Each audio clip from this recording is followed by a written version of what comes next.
volume, slow level speed. No? Maybe. Can I do that? No, I guess Sure. Yeah. This week on Virtual Skeptics, Bob is uncomfortable. Eve makes the boys uncomfortable. Tim is uncomfortable somewhere else. I'm your host, Ron Gregory, and I'm uncomfortable. Are you happy?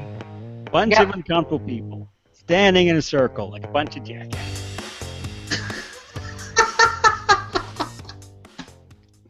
Bunch of jackasses standing in a circle. Hi, welcome to the show. We're uncomfortable.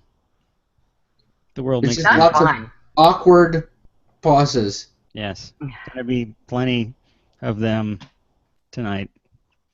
Hi, this is a show thing we do. We're not professionals, can you tell? Well, some of us are mostly professionals. I am not. Welcome to the show. Thanks for watching. We're going to do the things we normally do, and just bear with us, okay? First up, let's get through this together, all right? Yes. So, first up, this guy, his name is Bob Blaskowitz. He did CSI. Hey, look at that. What was that? That was, I did a stupid. I'm confused. Tacitus. Okay. Don't worry about it. He's CSI's conspiracy web columnist, blogger for Skeptical Humanities and Skepticality contributor. This is Eve Siebert, editor and blogger at Skeptical Humanities and contributor to Skepticality Insight at skeptic.com. We don't have nobody else except me, and I'm just some guy who talks and stuff. I'm a freaking guy. Yep, I'm some guy. But this is the Virtual Skeptics. If you're watching, please enjoy as you can. If you'd like to get involved in the show, you can tweet with hashtag Virtual Skeptics. You can ask us a question with Q&A app on this thing, Google, whatever the heck it's called, and you can also comment on the YouTube, and we will try to pay attention. And if it's good, we'll include you in the show. If you're funny, we'll definitely include you in the show. If you have a good question, we will answer it as best we can on the show. And that's that. So, what do we normally do? We do a bunch of stuff at the beginning of the show every week. What is that stuff? Boy, there should be a question. Yeah? There is. So Tim left us a question. So you don't have to guess this week what the question was. This is the question. Is somebody going to tweet it? I'm typing it now. Okay, so Eve's going to tweet it just in a minute here, and I'm going to do it in the voice of this thing. That was an attempt. This is Sean Connery's voice. No. Okay, this is the question. Scully on the X-Files. This is my favorite topic. Scully on the X-Files was named for Frank Scully, a columnist for the show business magazine Variety, who died in 1964. Why? Not why did he die. No. Why was Scully named for him? So that's the question. The question is why? With all the other stuff in front of it. If you answer that on the Twitters or on the hashtag or the Q&A app, if you answer in the form of a question on the Q&A app, I might send it a Telegram. Yes. Carrier pigeon. I was just gonna say carrier pigeon. Yes. Psychic vibrations. Although they have to be on my wavelength in order for that to happen. Which is very rare, actually. Yeah. Yes. You have to use the Hubble Space Telescope. No. To get it. Never mind. And it's redshifted like you wouldn't fucking believe. Oh yeah, oh my God, it's redshifted, man. You are out there. I am so redshifted. I'm ultraviolet. Oh yeah. No. So if you can figure out what the other thing that we do, and I'll get this right one of these days, is that I've got some stuff playing behind me. If you can figure out what those are, actually, there's already been one guess, which is pretty good, but not right. I'm sorry. Giving it away. You can figure out what those are and let me know. I will give you credit on one of the means that we do if you do it on the one of the means you do. Okay, so let's get to the meat of the show. Up first this week, we have Bob. Bob's going to talk about some stuff that makes us all uncomfortable. Well, yeah, but first I'd like to say last night Eve and I went to a movie. Well, not really a movie. It was the Mystery Science Theater Mm-hmm. uh, reunion I show. know. It was so funny. It was It was. it was a lot of fun. It was I've- great to see the Mads and yeah. I've met two of them, Bill Corbett and what's the other robot guy? Kevin Murphy, Not Trace. Kevin Murphy. Trace Ballou. I don't remember. I met two of them at like Dragon Con years ago, and they just never turn it off. Mhm. They're like funny constantly, and they just I don't see. They probably have some disease that prevents them from not being funny constantly. There was a crow versus crow thing at Dragon Con one year, which would have been Bill Corbett and Trace. Maybe. And I know that I saw Frank Conniff there. Yeah. I think 2 years I Yeah. saw him there. Yep. But they're hilarious guys. Oh my God, they did a bunch of little shorts. And I'm not talking like they wore little shorts. They did They wore shorts. Darren McGavin's least flattering role ever. It was so bad. Yeah, there were quite a lot of salutes to 50s sexism. Sexism, yeah. And the one that was more dates for Kay. Oh my God. That was just sick. It was insane. Although I did like the one Shaking Hands with Danger, which was about all the different ways you can be turned into putty by a caterpillar. And Not the little. not the little ones. We're talking about big caterpillar engine, earth moving, dismembering farm equipment. Oh my God! Oh it my was God. it was unbelievable. So that was a lot of fun, and it was a lot more fun than Kevin Folta had. Ooh, segue. Yeah, was that? I thought that was pretty slick on my part. That was interesting. Yeah. Yeah. So okay, By the way, it was Kevin Murphy. It was Kevin Murphy. It was the other one I met. Yeah. So. cool. Oh, I have a picture of him glaring at me. Mm. That's all. As So one does. yeah, I can totally understand doing that. yeah. I get that a I lot. think he and I would have a lot to talk about. Like if I was glaring there at next time. me? Yeah, Yeah. glaring at Bob. And beard maintenance. Yes, and beard maintenance. True. So this week, a pair of stories about how not to do activism. And thank God they come to you courtesy of the bad guys. But they are pretty nasty this week. Kevin Folta is a horticultural scientist at the University of Florida. He's an academic. He's the chair of his department, and he's a popular, well-known science communicator. I believe he was at TAM 8. And shill, right? And a huge shill for big evil. So his research, has shown how different wavelengths of light affect the expression of genes, so that you can manipulate the qualities or traits of an organism using lights. And I believe he has a special interest in strawberries. But anyway, Wow. yeah. Completely unrelated to his study. No. Okay. Probably not. No. I mean things like taste and aroma and that sort of thing, manipulated through growing conditions. So the food babe Vani Hari, who's a true idiot, seized on the idea that Folta is somehow a stooge of Monsanto and Big Agra and basically the worst person to ever wear a tweed suit to work. He's been demonized, and you can't even read. If you could bring up the first image, that's Veiny Harry. Veiny Harry. I can't even read to you Hey, what. this ingredient I've never heard of sounds kind of sciencey. Must be a deadly toxin. That's her voice. It's my best impression ever. Yeah, that's kind of I her thought her approach. voice was Durr.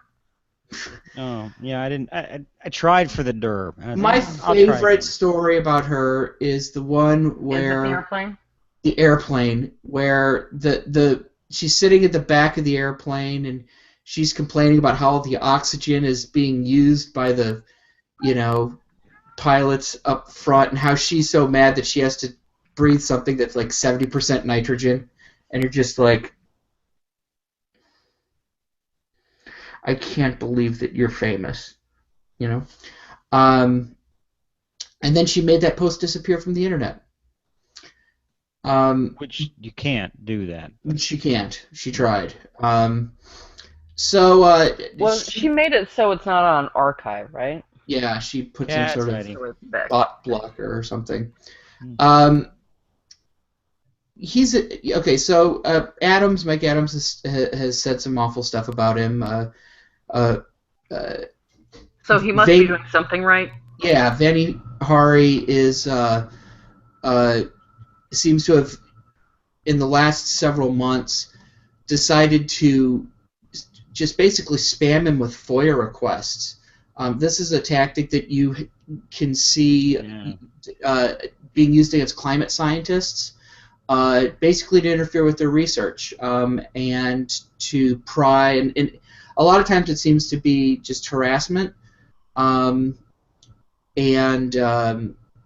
it gets pretty nasty. And he's vulnerable to it because he's a public employee. Didn't she ask for like every email he's ever written or received ever in the history of time or something? No, she asked for anything where Food Babe or Vani Hari was mentioned, or certain people were mentioned, and that included I'm not sure how the university's lawyers would handle that, because there are some things that, if it has to do with my research, they wouldn't release it, or if it mentions a student's name, they wouldn't release it. Or they might release a redacted form or something. But yeah, so being a state employee means that you're exposed to that sort of thing. So a post from last September, Mike Adams laughed at Kevin for claiming that Adams and his odious ilk were promoting violence against him. This week, someone broke into Folta's office. The quote from his blog was, "My assistant came in at 7:30 on Monday morning to find coffee spilled everywhere, files a mess, and all of the drawers gone through. Someone was at the computer and records show a, quote, unknown device was hooked to her computer at 1 a.m. on Sunday. We do not know what was up or downloaded." They couldn't, because he's the chair of the office of his department, I imagine that it's kind of the typical setup where you have an assistant up front, and then you have their inner office. And it sounds like they couldn't get back into his office. And it sounds like the way they got in was by putting tape over the locking mechanism. I saw that CSI episode. So, no, that was really... You okay? That was a cat. So, so they went through the assistant stuff. The assistant is upset. Folta's wife is upset. Law and Order. And Folta is pissed, and he's digging in. He's gotten a lot of grief recently, and I'm pretty sure he feels besieged. He took an internet break for a while. But now that these people have broken a line, they crossed the line, they've gone on to criminal behavior, breaking and entering, destruction of government property, and so on. And I really hope that they get caught and strung up. The other story this week is about, you could bring up the next image, Mike Adams, who is pure diaper filler. Hey, I recognize him. That seems extremely unfair to that animal. It's true. Don't call Mike Adams an animal. He's pretty rotten. He reached a new low, I think, and that, for him, is impressive doing. This is something that Gorski wrote about. The name of the article from Natural News. The father of all evil. That Gorski. Yeah, the one who eats babies or whatever. Yeah. Health Ranger I love that threatened guy. by Dr. Fata Chemotherapy Victims Group after attempting to donate immune-boosting nutritional supplements to its members. Okay. Dr. Fata, this guy is, let me see what his name is. His first name, Mud. Farid Fata. He's a guy in Detroit, which is the same city as Gorski. Therefore, they know each other. Of course. That's how it works. Yeah, and what this guy was doing, he's doing some really awful stuff. He was treating people with chemotherapy who didn't need it, kept people, too long on chemotherapy, in order to basically commit fraud, insurance fraud.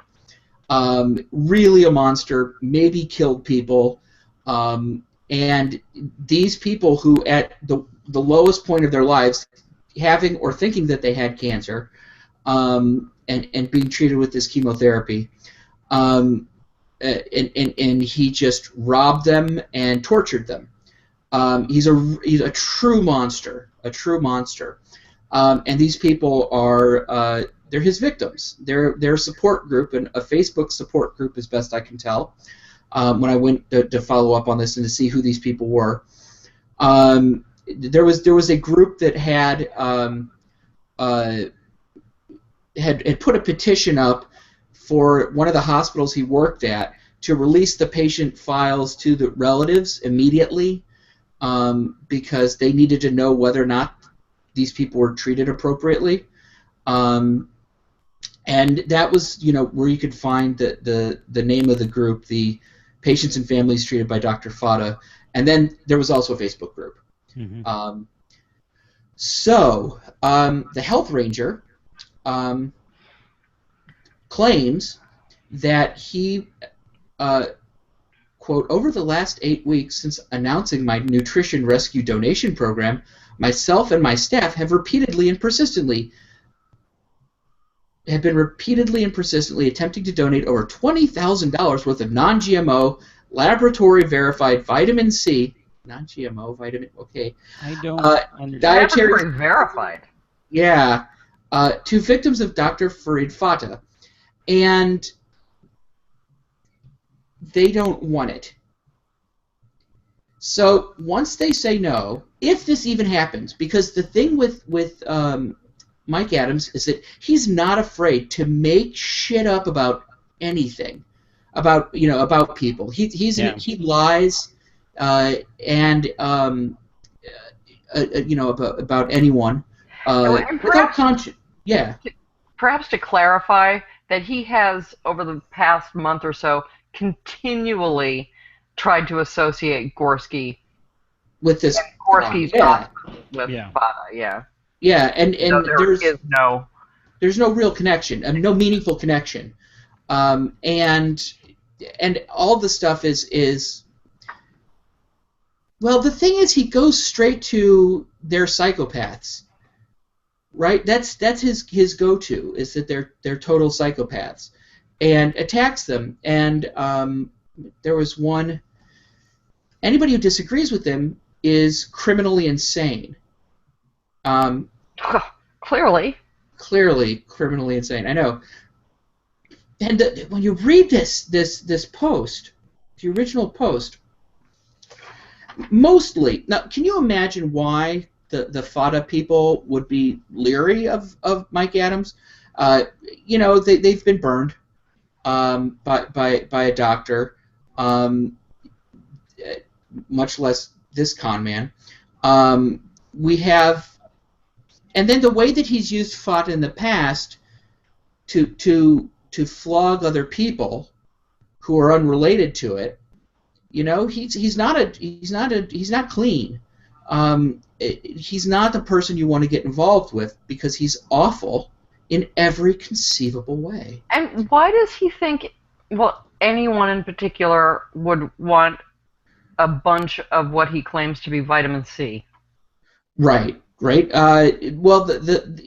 says that chemotherapy strips vitamin C and other nutrients from the body. He can shut the fuck up. Yeah, it could go straight to hell. Go directly to hell. Do not pass go. Take Vani Hari with you. So, and then he goes, these cancer fraud victims have been told by some ignorant doctor that vitamin C is worthless. And they've been so brain damaged by Dr. Fata. Keep in mind that these are the families of people who died possibly because of this fucker, not the people who had the drugs. And so he's just like making up this fantasy of his ideal damaged people. And attacking victims. Attacking victims mercilessly. He's let me see. Despite and he's so self-aggrandizing, and that's what this is about. Despite my long track record of making huge nonprofit donations to victims all around the world, the response, and you see the timeline and links below, which we can't verify. Why didn't you just give them the money? There's that. They might take that. Yeah, the response of our attempted donations from the self-proclaimed leaders. But then they won't have a story to tell. Yeah. Of the Dr. Fata Films Group has been nothing short of, quote, sheer derision bordering on psychopathic lunacy. Today, the leaders of the group hilariously threatened to report me to the FBI for daring to try to donate nutritional supplements to them, unlike people who actually did report Mike Adams to the FBI for posting a fucking hit list. He's dirt. He's dirt. Would you say he's psychopathic to the point of lunacy? I'm just asking. Perhaps that, why he keeps seeing... Well, I don't know. He may have a conscience, but it's so badly twisted. Gosh, no. Is there a disclaimer on his site that says for entertainment purposes only? I don't think so, no. No, but he does have a disclaimer saying that he's not responsible for you if you do anything with his suggestions. Yeah, his hit list, for instance. Of course. He's a truly vile subnorm. And that's a conclusion based on evidence, not an ad hominem. And then he goes through all the stuff that he's supposed to have given away. Delusional. A brand new car!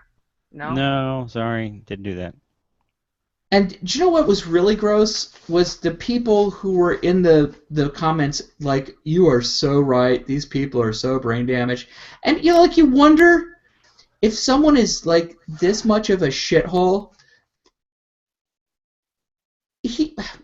I wouldn't put him past it to put his own comments, like, to boost himself. Like, he's just kind of he's a shitburger.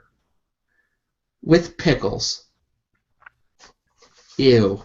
Shitburger with pickles, which ruins the pickles. Completely ruins the pickles. It really... You need to get David Tennant to read your Mike Adams insults. Oh my God! It's true. Yeah, there's so it was a bad week for their activism. I have never seen anyone so aggressively paint themselves. I mean, except for the hit list time. That was pretty shitty. That was not good. Yeah. That was yeah. Not a proud moment. Really not. Although he's probably quite proud of it. Well, and then do you remember how he turned it into a conspiracy theory about how he was set up? Yeah. No, you're just a horrible, horrible person. So yeah. So what I'm saying is that thank God there's always someone who's worse than me. And it's not easy. That's true. God. I'm glaring. I don't know. Does anyone else need cute robots?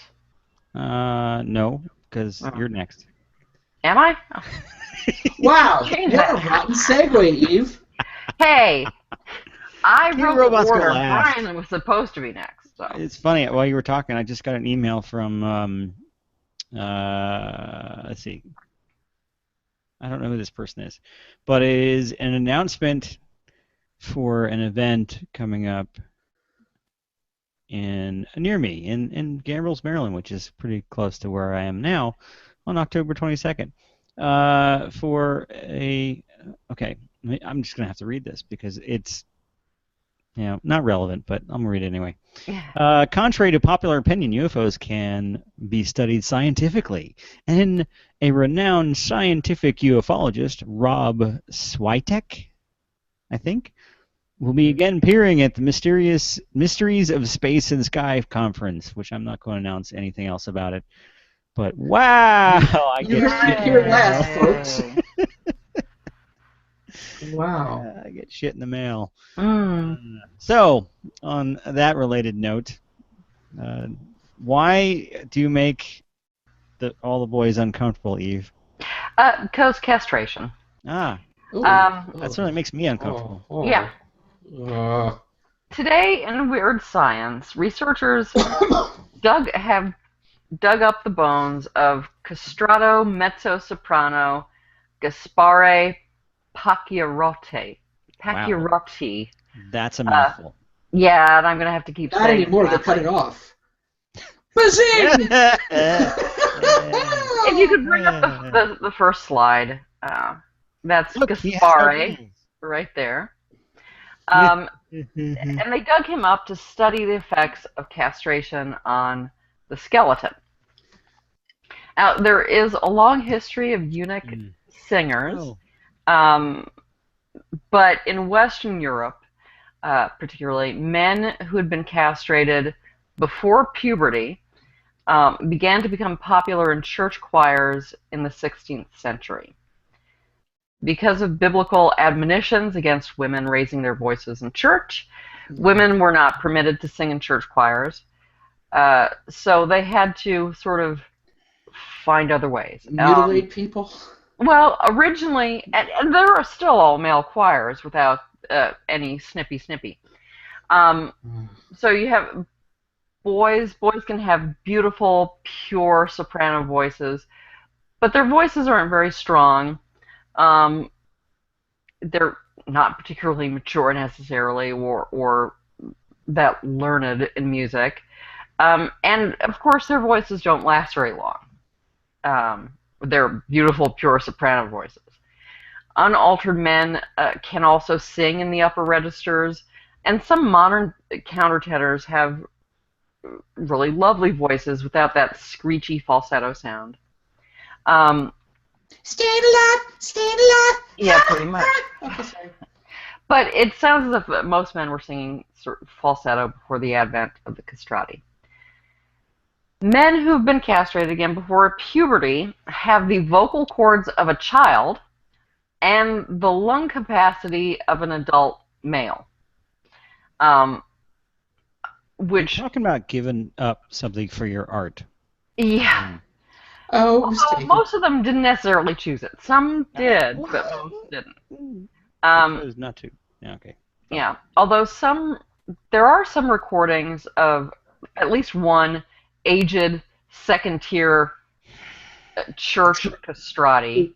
Castrati, yeah. But we don't really know what the great ones sounded like in their prime. They didn't sound like women. They definitely were not singing falsetto, and their voices were much, much more powerful than children's voices.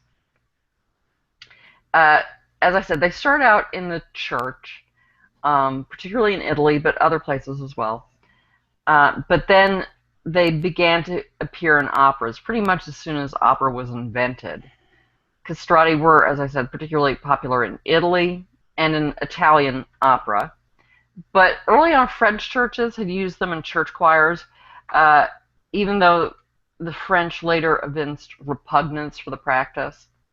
And the English also lionized visiting castrati singers, although, again, they publicly abhorred the practice. And I don't think it was ever practiced in England. And some of the very early operas and in some later operas in the Papal States, the castrati sang female roles, but they more often sang male leads, young hero roles, which seems strange to us, because, well, they cut if their those balls operas, off? What? Because they cut their balls off? Well, yeah, and because they have very high voices, and because if those operas are, whenever they're still performed, unless the role is transposed for a tenor, you end up having to have women sing the roles. And actually, trouser roles, which are male roles written for women, usually sort of teenage They're males. called trouser rolls? They're called trouser rolls. Rolls that women I learned sing. something today. Or breeches rolls. Really? Yeah.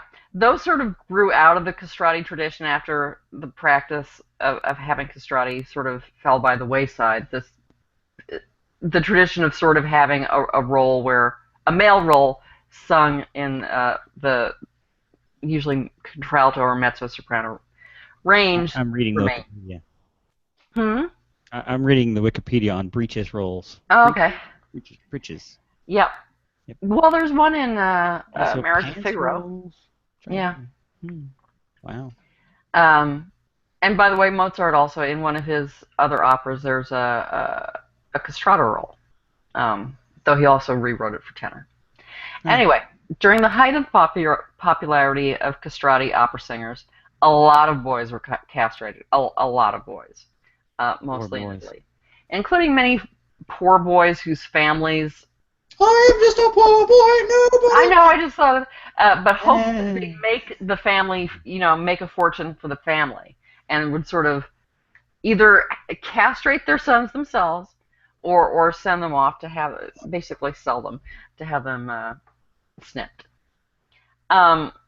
Since the practice was frowned upon, if not actually illegal, it was difficult to discover how and where the boys were castrated. In the 18th century, English music historian Charles Burney, quote, inquired throughout Italy at what place boys were chiefly qualified for singing by castration, but could get no that wording, but could get no certain intelligence. I was told at Milan that it was at Venice that it was at Bologna, but at Bologna the fact was denied, and I was referred to Florence. From Florence to Rome, and from Rome I was sent to Naples. It is said that there are shops in Naples with this inscription: Qui si castrano ragazzi. Here boys are castrated. Ragazzi. But I was utterly unable to see or hear of any such shops during my residence in that city.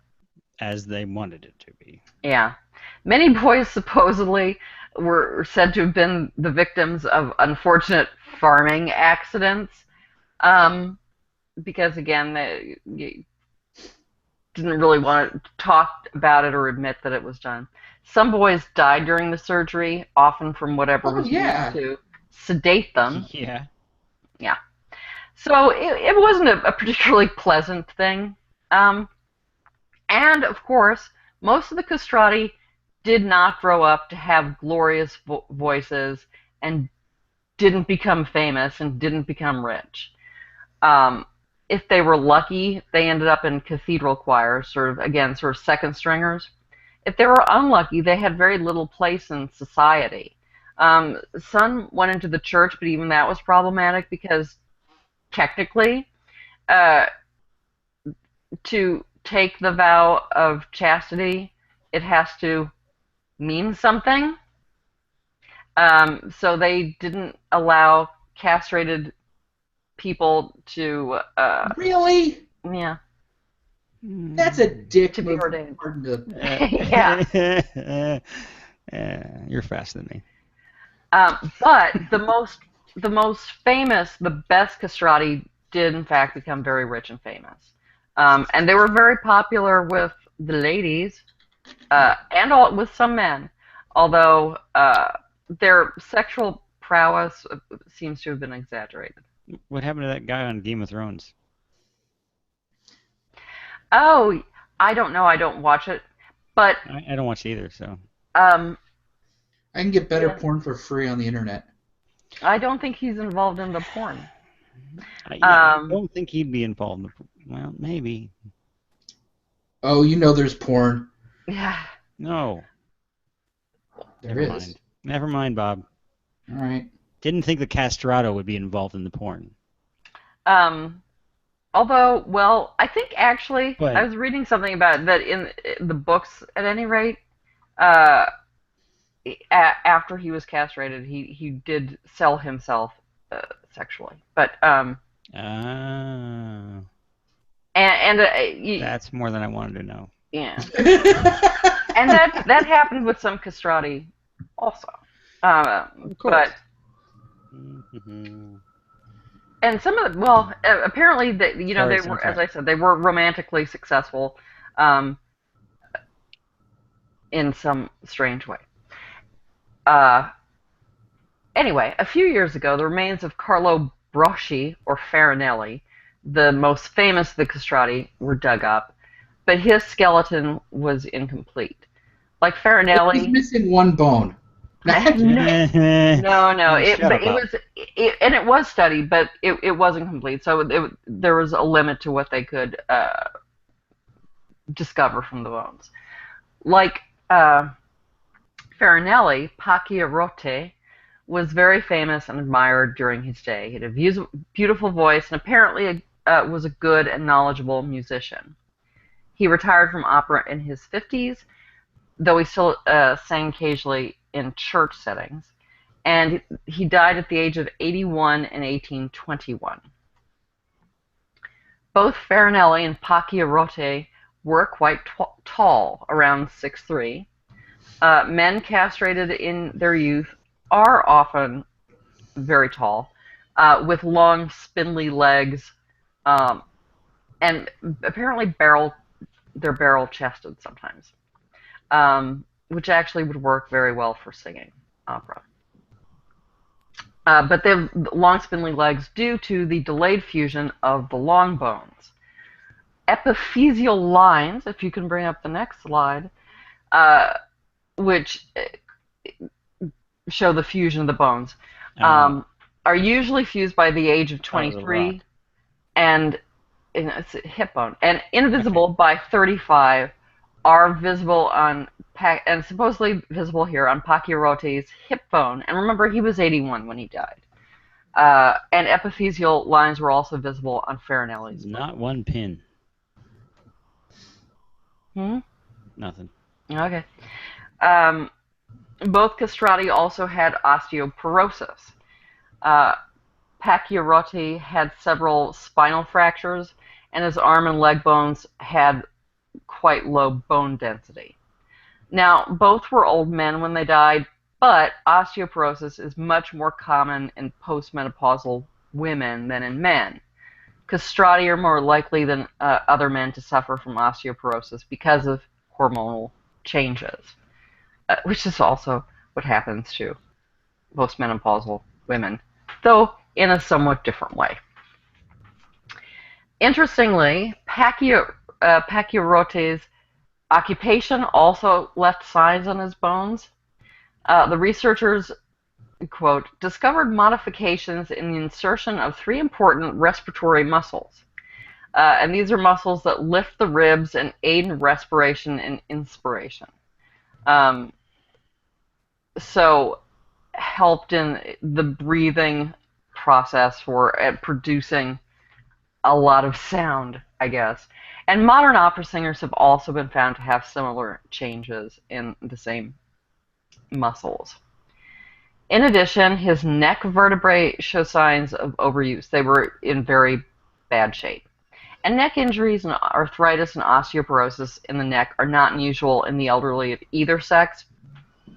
But again, these deformities or deformations that the researchers saw are similar to those seen in professional singers, and it apparently has to do with the way the head and neck are held when singing for a maximum thingness. Sound. Yes. And it seems to me sort of an unfortunate thing, the osteoporosis and then injury from the neck position, that you sort of fling your head back and it's like, oh, there's another vertebra gone. Oh, ow. Finally, his shoulder blades showed marks suggesting that he had a strong triceps brachii muscle. And apparently this means he waved his arms about a lot when singing. So he may have been a great singer and a fine musician, but maybe not. He flapped like a chicken trying to fly. Not the greatest actor in the world.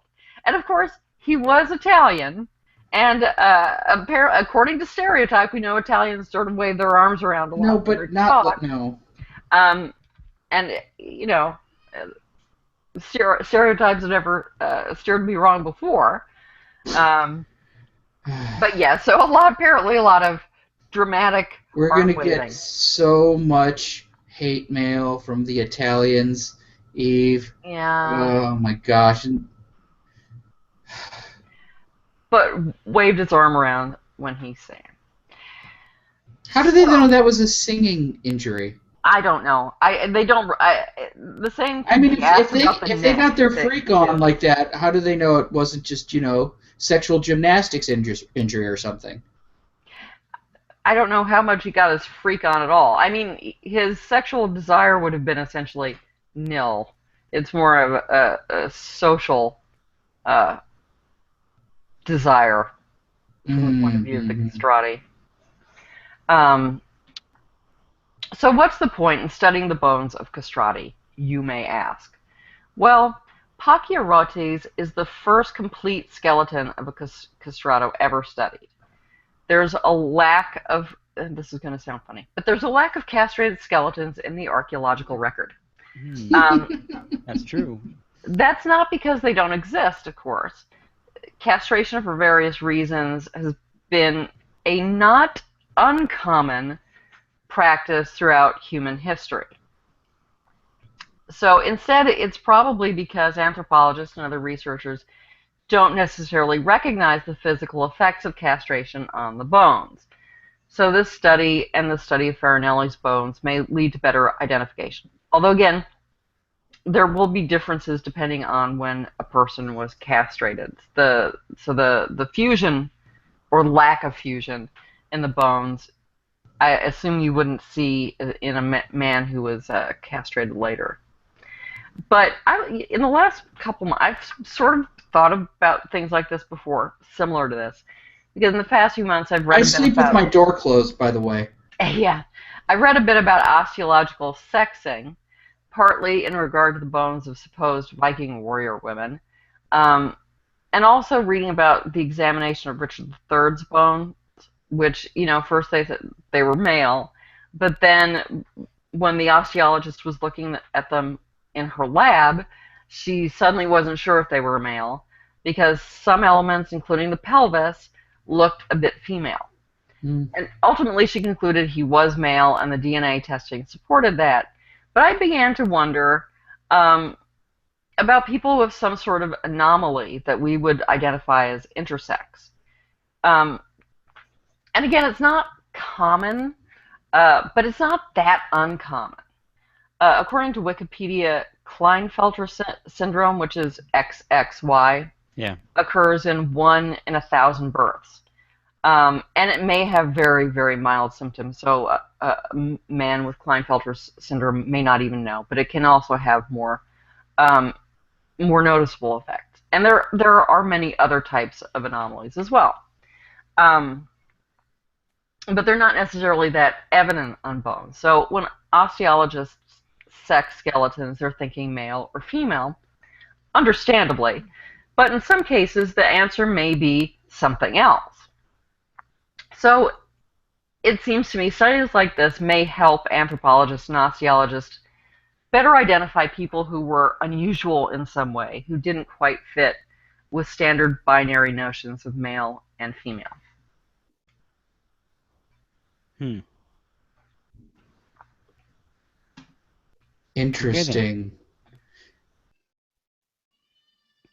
Seems to get complicated, Mm. especially when people were mucking with it. Mucking with them, right? Mm-hmm. Okay. I don't know what you mean. Just smile and nod. Yeah, okay. Yeah. So, Now would be a good time for cute robots. Yeah. Yeah. So, wonder if anybody has any of those. Preferably gender non-conforming ones. Yes. I don't know. Well, gender non-conforming robots. I think. This one might have gender. I'm not sure. Let me show this little clip. You guys have probably seen a number of these little videos going around the last couple of days. This one is the one I'm allowed to show because it's from the company that's been put together making these things. and not the was it the CNET covered it, and I think Yeah, don't use that one. a bunch of other big Wired, don't use Wired. yes. But this thing is called Cosmo, and it's made It's by a really company all. called IKEA. IKEA, I think it is. Yeah, they a bunch of PhD guys from. Is it just playing the other video? Look, it's just playing the other video. In the video? In the video, yes. Wow, that was just obnoxious. Okay, so it's a San Francisco startup company formed by guys from Carnegie Mellon. Carnegie Mellon is known for their whiz-bang software guys. So anybody who's done cutting-edge software stuff has either gone to Carnegie Mellon Or broken into Carnegie Mellon? or broken into, or stolen their technology, or has worked with people from Carnegie Mellon. But the idea is they want because the success of like last year, the success of that BB-8 robot from Star Wars. Mhm. And they did the Sphero version, which kind of looked like the robot from the. You can control it with your phone, and the technology is all getting kind of cheaper to do that kind of stuff. So they wanted to do a cute little toy robot thing, but they wanted to do it in the same vein as a lot of these home devices that we're seeing now. Something with character, something with personality. So they have this little robot dude. He's got wheels, and he's got like a little like forklift. He in my opinion looks a lot like Wall-E from the Pixar movie, and he's got eyes that are like the ones from Eve. It's like a screen. They're gonna get sued. They're gonna get sued big time. But anyway, the videos that have been out around the internet shows this thing interacting, and it shows it recognizes faces and has expressive eyes, and it's supposed to be like this cute little interactive thing that sits on your desk and messes with you or has attitude, plays games with you, and it actually looks quite compelling. So if anybody who's read any of the books about how robots eventually do take over the world, they start with shit like this. Yeah. So I'm just saying. No, I'm kidding. I'm starting to sound like a guy from those conspiracy radio shows. No, it's just a cute little robot. It's supposedly going to be very interactive, like what we would see in science fiction almost. And it may be really dumb. It may be cute and adorable, and it has. It's like $150 if you pre-order it. It's 170 some bucks after it's supposed to be released, which is a little high for a toy, but I guess because the BB-8s were like $100, so I guess it's probably not that bad for someone who wants a techie toy. Yeah. But if it's anything like the videos show, people are going to really kind of enjoy this thing, at least for a short period of time while it's novel. Yeah. But they're going to publish the SDK. Software Development Kit is what SDK stands for. So people can hack this thing, and they get access to the little what they're calling AI that drives it. It's probably not AI. It's probably some kind of set of programmed behaviors and stuff like that, and maybe access to the facial recognition stuff, because that's what's really intriguing, and a security risk, by the way. Yeah. I think it's the next Furby, but high-end Furby. Like, remember when the Furbies were. They had a problem with Furbies at like NSA. What? Well, the Furbies would listen to what people would say and garble things back at them based on what they say, right? Mm-hmm. The Furbies were a potential device to regurgitate hilarious. secrets. That is so funny. I don't know if there were actually any incidents, but it was enough of I a risk. hope there were, because that's hilarious. Yeah. I want to see a Furby waterboarded. Yeah, well, I've seen some Furbies damaged. It's disturbing. No, but this is it's kind of cool. I might get one if I can work it into the budget. It seems a little steep for me, but probably kind of a first of many of these kinds of things we're going to see. The software is getting better. It interfaces with the phone, so it can have access. I think it's Bluetooth to the phone, but that gives us access to the internet, so it could possibly call its friends. Well, use the resources that like Siri does, or like these other devices that only work because they have access to a large set of computers somewhere out on the cloud somewhere. That seems pretty awesome for a toy, but we'll see, and we'll see what kind of problems it causes as well. Well, I seem to recall that the main purpose of the BB-8 was so you could film your puppy or kitten basically killing it, which was pretty cool, but it's kind of expensive. That's true, and probably another reason why the robots hate us so much. I don't think anybody who is going to spend $150 or $170 on this cute little guy and fall in love with those sweet little eyes. Did you see those sweet little eyes? The sweet little eyes are sweet, and they were little. I mean, there are still going to be those people, the evil ones, that feed it to their cat. But and while the whole thing's sitting there screeching, going, "Ah, help me! I just wanted to love you." But yeah, we'll see. We'll see. There's that. So I'm sure that everyone go find there are better videos online of how the thing interacts with people, but all of the ones I found were labeled with some big named press entity, which if I used on here we would get flagged and probably lose our channel again after I did the last time. So I'll link it in the show notes. Gizmodo is the one that did a pretty good video on it as well. So there's that. That's all the content we have this week because Tim. I'm blaming. He's asleep. Well, no. He gave us a trivia question, and the guy's busy, so I have been there too. Did anyone answer the trivia question? Yes. Yes? I believe this was correct. Alex Murdoch said Frank Scully wrote a book, parentheses hoax, about a UFO crash, right? That, yeah. Which is pretty much what I seem to recall Tim saying. Okay, so to repeat the question. Scully on the X-Files was named for Frank Scully, a columnist for the show business magazine Variety, who died in 1964. Why? And the answer was? Frank Scully propagated what is now known as the Aztec UFO hoax in his Variety column in 1949.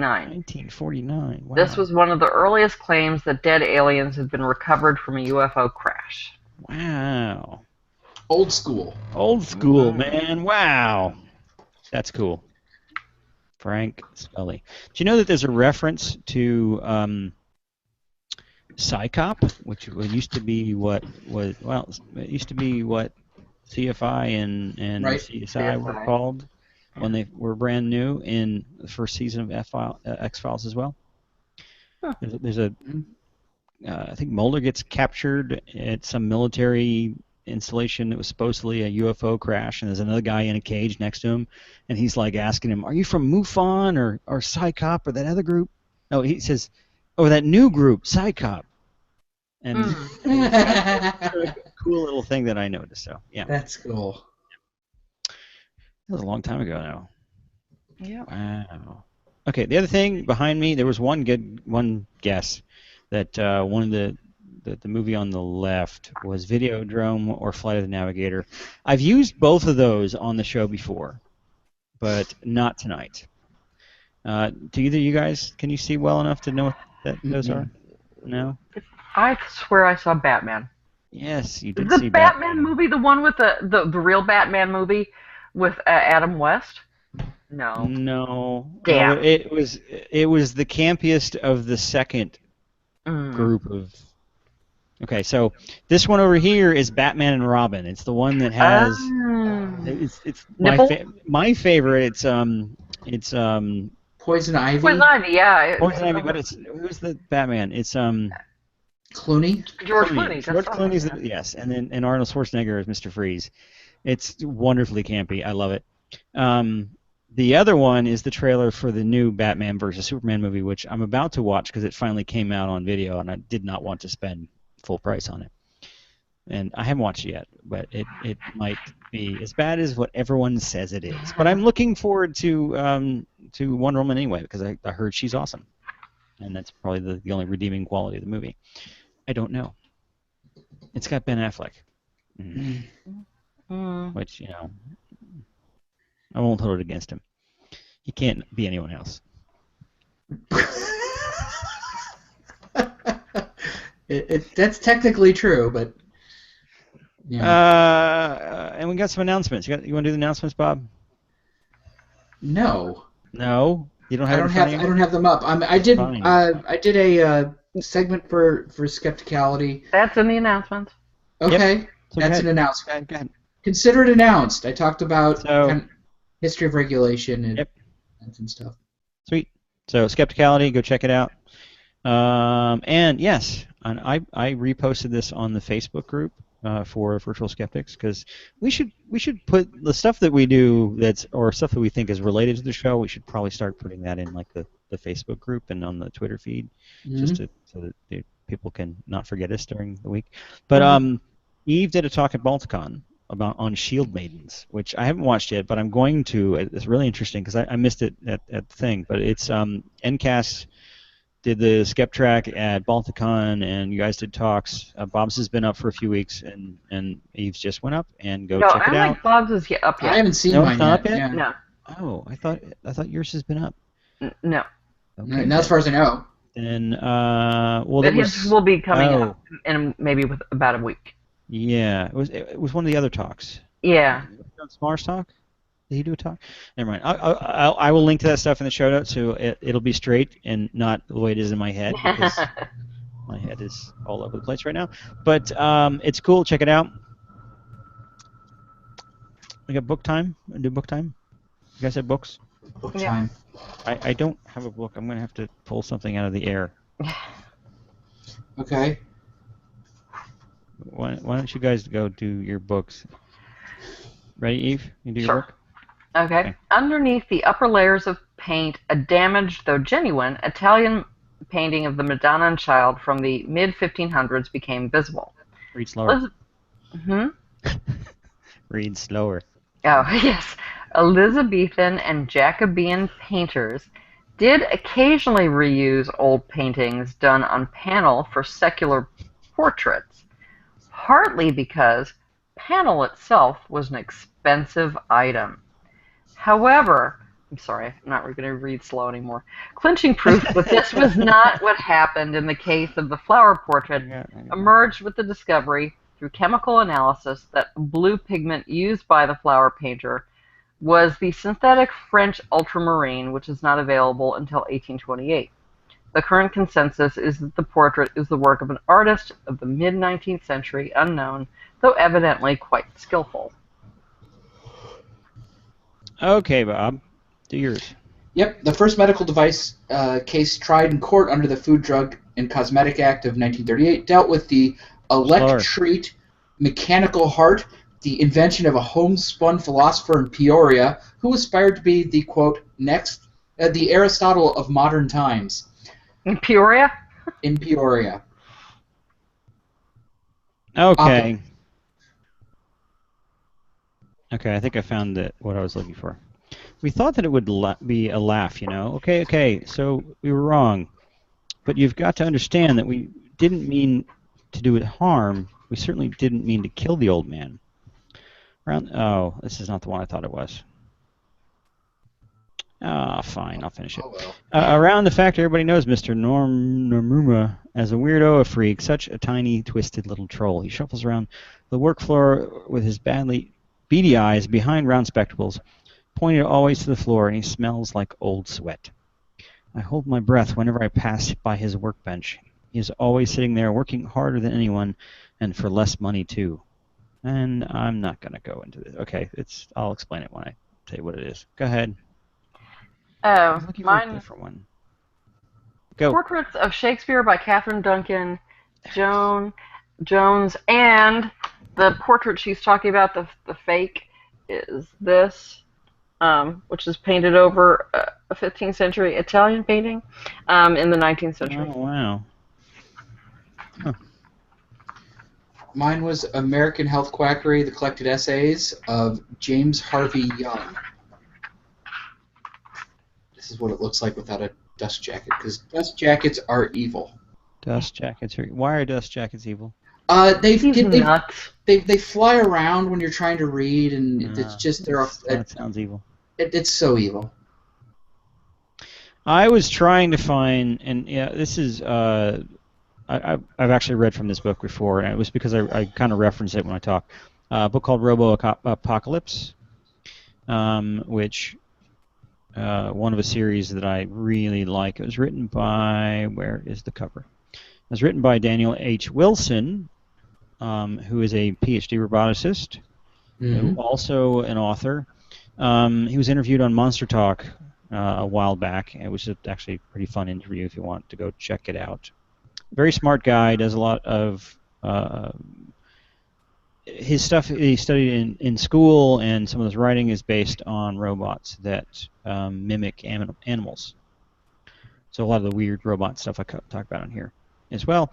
But I couldn't find the chapter that talks about the child's toy that goes insane and tries to get the child to do something to its mom, who actually works for the CIA or something like that.